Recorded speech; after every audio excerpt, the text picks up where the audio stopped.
नमस्कार दोस्तों, स्वागत है आपका नंदिनी आईएएस के इस विशेष आध्यात्मिक एपिसोड में। क्या आपने कभी सोचा है, जब किसी की मृत्यु होती है तो आत्मा सबसे पहले किसे खोजती है? माँ की ममता, बेटे का दायित्व या जीवन साथी का साथ? गरुड़ पुराण, जो मृत्यु के बाद की आत्मा की रहस्यमय यात्रा का विवरण देता है, उसमें इस सवाल का गहरा उत्तर छिपा है। आज के इस वीडियो में हम जानेंगे कि आत्मा किसे ढूंढती है और इसके पीछे क्या आध्यात्मिक कारण होते हैं। तो जुड़े रहिए हमारे साथ और जानिए गरुड़ पुराण का ये रहस्य, सिर्फ नंदिनी आईएएस पर। इस रहस्यमय कथा में आप जानेंगे कि मृत्यु के क्षण में आत्मा के साथ कौन कौन सी अलौकिक घटनाएं घटती हैं, शरीर मृत्यु को कैसे स्वीकार करता है और कौन से सूक्ष्म संकेत दिखाई देने लगते हैं। आत्मा शरीर से कब निकलती है और क्यों उसे ये पता ही नहीं चलता कि वह अब देह से अलग हो चुकी है। परिवार का विलाप, शोक और बिछड़ने की पीड़ा आत्मा के चेतन मन पर क्या प्रभाव डालती है, ये सब जानना केवल जानकारी नहीं बल्कि आत्मचेतना का आरंभ है। दोस्तों, आगे बढ़ने से पहले इस दिव्य यात्रा का सम्मान करते हुए इस वीडियो को एक लाइक जरूर करें। मृत्यु एक ऐसा रहस्य जिसे हर कोई जानना चाहता है, पर कोई पूरी तरह समझ नहीं पाता। हमारे शरीर की मृत्यु हो सकती है, लेकिन आत्मा अमर होती है। यह केवल एक यात्रा है, एक देह से दूसरी अवस्था तक। आज नंदिनी आईएएस एकेडमी पर हम आपको ले चलेंगे उस अदृश्य मार्ग पर, जिसका आरंभ मृत्यु से होता है और अंत मोक्ष या पुनर्जन्म में। आज हम जानेंगे कि मृत्यु के बाद आत्मा सबसे पहले किसे खोजती है, मां, बेटा या जीवन साथी? इसका उत्तर छुपा है हमारे सनातन ग्रंथ गरुड़ पुराण और ब्रह्मवराह पुराण में। गरुड़ पुराण, जो 18 महापुराणों में एक दिव्य ग्रंथ है, मृत्यु के बाद की आत्मिक अवस्थाओं का विश्लेषण करता है। इसमें भगवान विष्णु अपने वाहन गरुड़ को वह रहस्य बताते हैं जो सामान्य मानव की दृष्टि से परे है। ग्रंथ कहता है कि आत्मा मृत्यु के बाद 13 दिन तक इस भौतिक जगत में रहती है और उन सभी स्थानों, व्यक्तियों और रिश्तों की ओर खिंचती है जिनसे उसका मोह, प्रेम या अधूरी भावना जुड़ी होती है। यदा देहम परित्यज्य आत्मा गच्छति तत्परम, यह वाक्य कहता है कि आत्मा शरीर को त्याग कर उस परम तत्व की ओर बढ़ती है, लेकिन जब तक वह मोह से मुक्त नहीं होती, वह भटकती है मृत्यु की घड़ियां और आत्मा की यात्रा। जब मृत्यु का क्षण आता है तो शरीर शिथिल पड़ने लगता है, पैर ठंडे होने लगते हैं, सांसों की गति धीमी हो जाती है। व्यक्ति को दिव्य दृश्य, पूर्वजों के दर्शन, कोई अद्भुत अनुभव होने लगता है। यह आत्मा की चेतना का संकेत है कि वह देह को त्यागने की तैयारी कर रही है। परंतु जब आत्मा शरीर से बाहर निकलती है तो उसे यह बोध नहीं होता कि वह अब जीवित नहीं रही। वो अपने परिवार को देखती है, उनकी पीड़ा महसूस करती है, उनसे कुछ कहना चाहती है, पर उसकी आवाज अब किसी को सुनाई नहीं देती।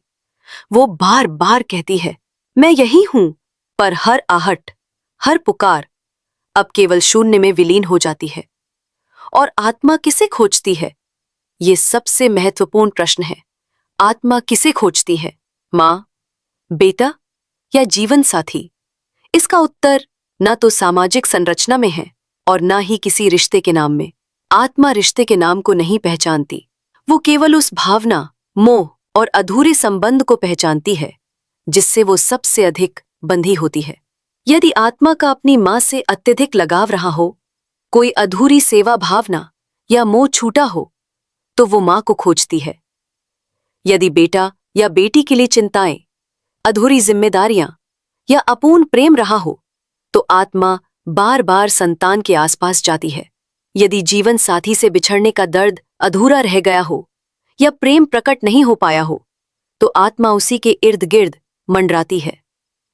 गरुड़ पुराण में उल्लेख है, प्रेमवशात गच्छति आत्मा न नाम रूप बद्धता, अर्थात आत्मा प्रेम की दिशा में जाती है, न कि किसी नाम या रूप के कारण। मृत्यु के बाद आत्मा सबसे पहले उस स्थान पर जाती है जहां उसका मन सबसे अधिक बंधा होता है। वो पूरे घर में भटकती है, उस कमरे में जहां वो सोया करती थी, उस मंदिर में जहां वो प्रार्थना करता था, उस आंगन में जहां बच्चों की हंसी गूंजती थी। आत्मा इन सब का अनुभव करती है, परंतु अब वो केवल दृष्टा है, करता नहीं। एक अद्भुत जीवन की यात्रा। गरुड़ पुराण, ब्रह्म पुराण, विष्णु धर्मोत्तर पुराण और मनुस्मृति जैसे ग्रंथ आत्मा की मृत्यु के बाद की अवस्था को सूक्ष्म स्तर पर समझाते हैं। आत्मा को दिखाया जाता है उसका पूरा जीवन, हर कर्म का लेखा जोखा। आत्मा को महसूस होता है कि उसने जीवन में क्या खोया, क्या पाया और किससे उसे सबसे अधिक जुड़ाव था। 13 दिनों की ये यात्रा आत्मा के लिए एक प्रकार की शुद्धिकरण प्रक्रिया होती है। पहले 3 दिन भ्रम और मोह का समय होता है। आत्मा अपनी मृत्यु को स्वीकार नहीं करती। चौथे से 10वें दिन आत्मा धीरे धीरे समझने लगती है कि वो देह में नहीं है। 11वें से 13वें दिन आत्मा को विदा देने की धार्मिक क्रियाएं की जाती हैं। पिंडदान, तर्पण, श्राद्ध ये आत्मा को आगे की यात्रा के लिए ऊर्जा प्रदान करते हैं। आत्मा के संकेत। आत्माएं कई बार संकेत देती हैं। सपनों में आना, घर में अचानक सुगंध आना, हवा का तेज बहाव, बिजली का झपकना या कोई अनोखा आभास होना है। सब आत्मा की मौन पुकारें होती हैं।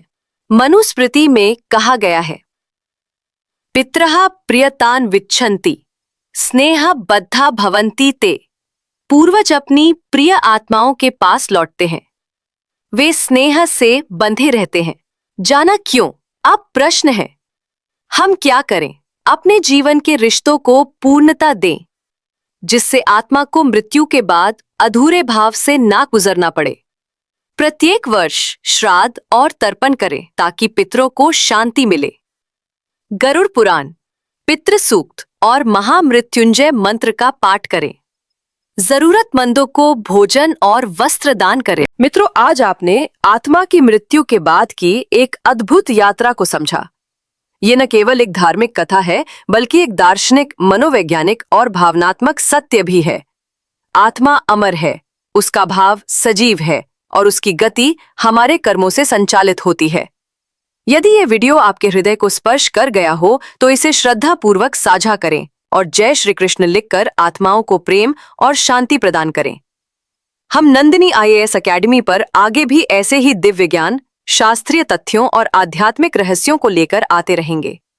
हमारे चैनल को लाइक करें, शेयर करें और सब्सक्राइब जरूर करें।